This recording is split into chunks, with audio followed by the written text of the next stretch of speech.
ما جو الضغط على زر سبسكرايب وتفعيل الجرس ليصلك كل جديد. وصفة اليوم غادي نشارك معكم هاد التحلية اللي كتجي رائعة بزاف، كتجي لذيذة ومنعشة ما تشبعوش منها، بمكونات بسيطة ومتوفرة في كل بيت. فخليكم مع المقادير.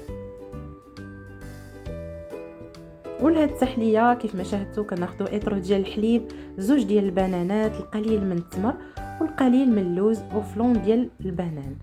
غادي ناخذوا التمر من بعد ما غادي نغسلوه اولا نمسحوه وغادي نحيدوا له العظيم ديالو، وغادي ناخذوا كذلك اللوز حتى هو كنغسلوه، وغادي نقشروا البنان نقطعوه هكا طريفات. غادي نستمر انا على هذا الشكل هذا حتى نحيد التمر ديالي العظم ديالو كله وندوزو للطريقه.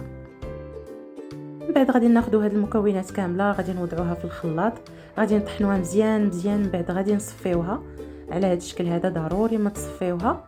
ومن بعد غادي نوضعوها على نار اللي كتكون مهيله، ما كنوضعوا لا سكر لا والو، يعني الحلاوه ديال التمر كافيه وديال البنان.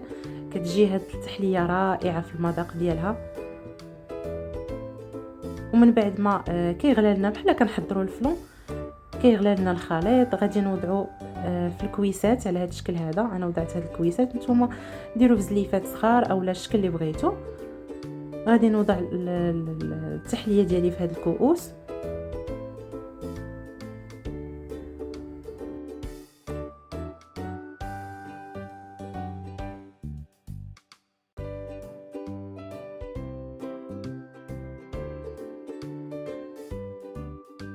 ومن بعد غادي ندخلوهم الثلاجه حتى كيبرد لنا التحليه. ومن بعد كنزينوها بالطريقه اللي بغينا. انا فضلت انني نزينهم على هذا الشكل هذا بطريفات ديال البنان، وزينتهم كذلك بالقليل من اللوز اللي هرمشته على هذا الشكل هذا، وزدت من فوق صوص شوكولا. كيجي الطعم ديالو رائع بزاف، صدقوني الا جربتوه غادي يولي ادمان عندكم انكم تعاودوا تجربوه.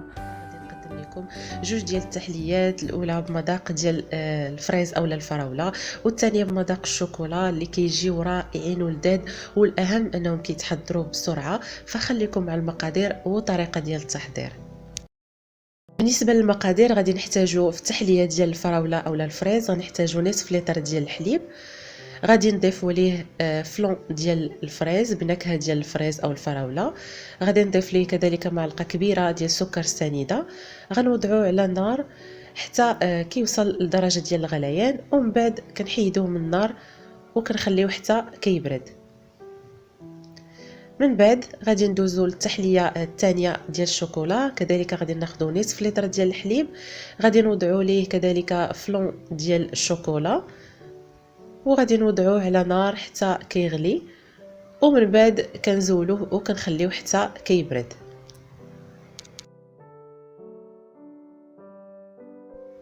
المرحله الثانيه هي غادي نطحنوا البسكوي اولا الصابلي، صابلي عادي وصابلي بالشوكولا.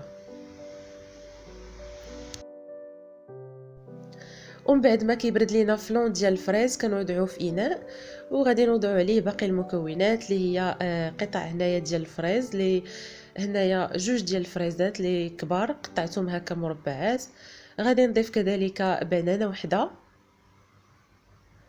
وغادي نوضع صابلي واحد، وغادي نطحن هذا الشيء مزيان في المولينكس. بالنسبه للفلون ديال الشوكولا كذلك ملي كيبرد كنوضعوه في اناء، وغادي نوضع عليه جوج ديال البنانات لان ما وضعناش ليه السكر في الاول. غادي نوضعوا جوج ديال البنانات، من بعد كذلك حتى هو غادي نوضع عليه بسكوي ديال الشوكولا، وغادي نطحنوا هاد المكونات جيدا في المولينكس. من بعد ما طحنا الخليط ديال الفريز والفلون غادي نوضعوه في كويسات بحال هذا الشكل هذا، وغادي نوضعوهم في الثلاجه حتى كيبردوا، وعاد غادي نكملوا الطريقه ديال التزيين. كذلك بالنسبه للفلون اولا الخليط ديال الفلون شوكولا حتى هو كنوضعوه هكا في كويسات وكنوضعوه في الثلاجه حتى كيبرد، وعاد غادي نكملوا الطريقه ديال التزيين ديالو.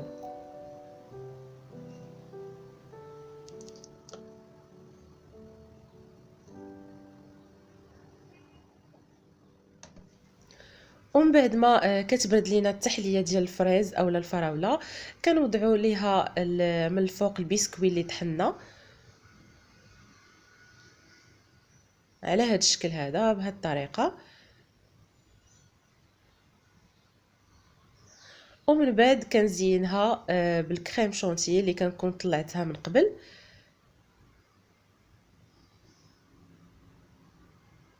وكذلك بالنسبه للتحليه ديال الشوكولا حتى هي كنوضعوا عليها بسكوي ديال الشوكولا من الفوق،